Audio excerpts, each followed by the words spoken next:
As I was saying in the first part, again, obviously some kind of dumb alert on my telephone simply interrupted the video.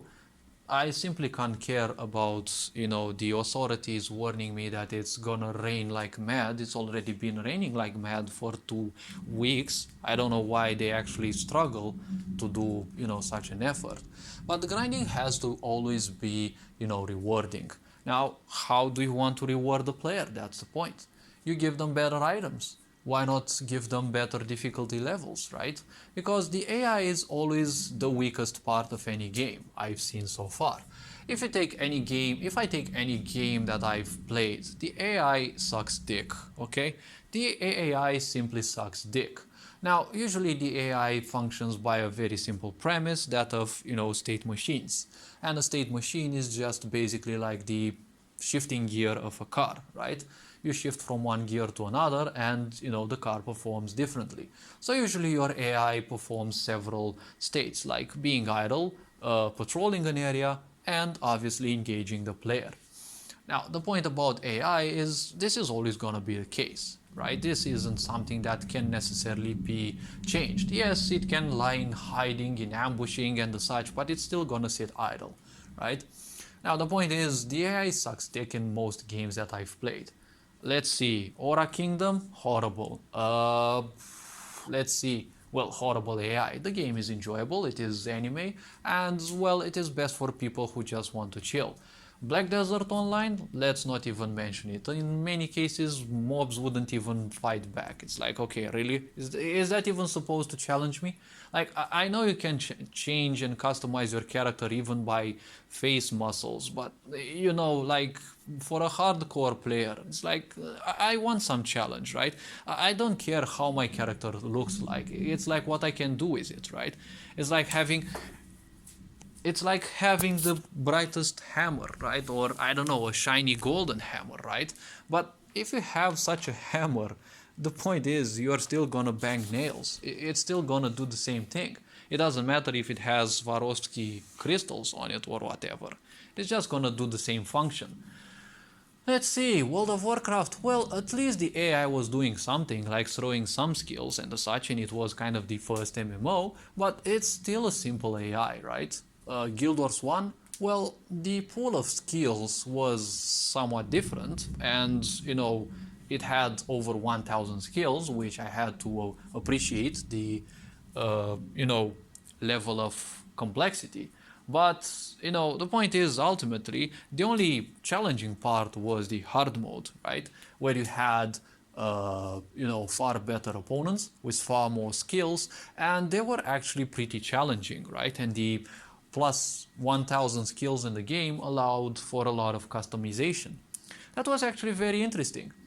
The only problem with games is that, the toughest enemies usually don't come through intricate mechanics, right? They usually come as, buff them up as much as possible, they have them deal a lot of damage, and let the players deal with it the way they can, right? That's how many games actually function. You have a much buffed version of the monsters if they want a tougher challenge, and that's kind of it. Guild Wars 2, for example, came with a sense of complexity. It had creatures that could simply kill you like in an instant, and it still has them, right? Not because they were necessarily too tough. Like, let's take for example the undead, right? When the game was in its early stages, the undeads, like in most other games, were simply annoying.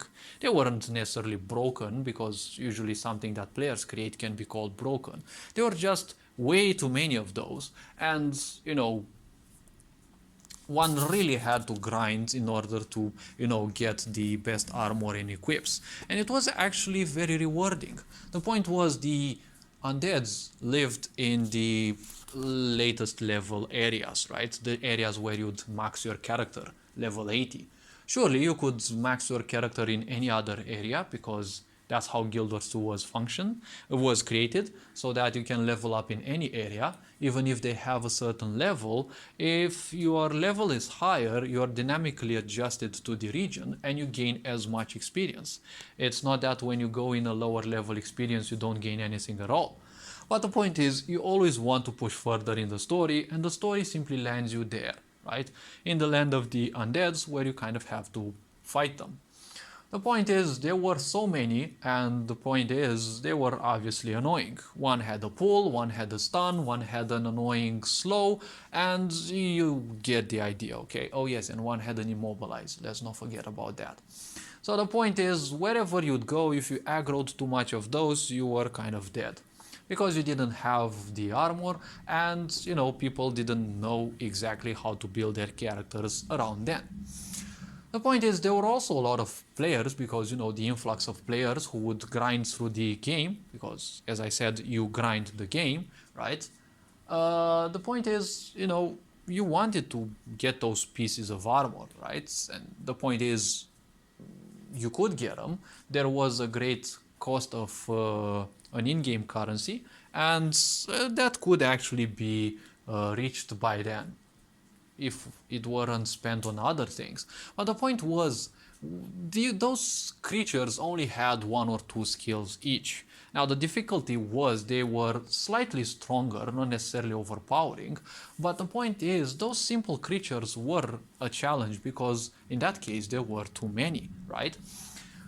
Afterwards, when they were, like nerfed in the sense of, they removed many of the mobs, there were far less, and the point is the map kind of looks a bit blank. Now that you know how to play the game and how to dodge and the such, they kind of seem weak. When the first expansion came, right, Heart of Thorns, when Heart of Thorns came, there were so many annoying characters in there, and it was the same thing. It was a new region which was very twisted, and you could always get lost in there. That was one difficulty of the game. The rewards were actually plentiful, right? The point is, you didn't need to grind any more armor because they were max level areas. But the point is, you had pocket raptors, some small little creatures that can't basic attack. They just leap upon you and they just run away from you so that they can leap again.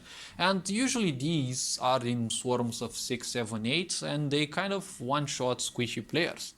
Not that tankier players can't be like one-shotted, right? And the champions again had the same state machine: patrol, and well, if player is in range, engage, right? But the way they were designed, right, it always functioned in such a beautiful way, right? It was always such immersive, and it was always a reward that you could walk through those areas and reach the next waypoint, right? But again, the bosses and the mechanics of Guild Wars 2 have always been enticing. Many of the end game bosses actually had some interesting mechanics, although they kind of became boring as you became more adapted to those, but that's the point of data. Data means something that doesn't change. So game design can be done in so many ways. Take for example Undertale. Now, I haven't played the game, but I've seen that, it has such a positive view upon it, and it kind of shaped the way of the world, right? So many memes, so many, videos, so many things created after it, right? Let's not forget the DLC. The DLC is a game that you don't have any grind. The only grind is that you basically grind through the game, right?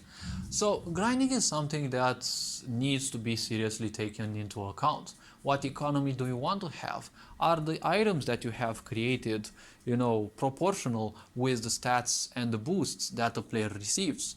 What is it that the player receives? Some extra new skills, some extra new weapons? What if your player's weapon never improves, but they just get better skills, right? They get improved skills, right? Imagine that World of Warcraft had a very annoying thing, which was called skill trainers, right? Imagine, well, most of the people who have played World of Warcraft like 15 years ago kind of know the annoyance of, you simply wander around the map, you reach a certain level, and then you remember, hey, I'm level 40, I can already buy several skills, right? And what you had to do was walk on foot, or if you had a pet by then, well, that was something good, and you would have to walk all the way back to the, let's say, closest skill trainer that you knew, and, well, the only one I knew was the one in Orgrimmar, because I didn't know the map much, and then you'd hopefully have enough brain to use the innkeeper, right, to teleport back to the area where you were from.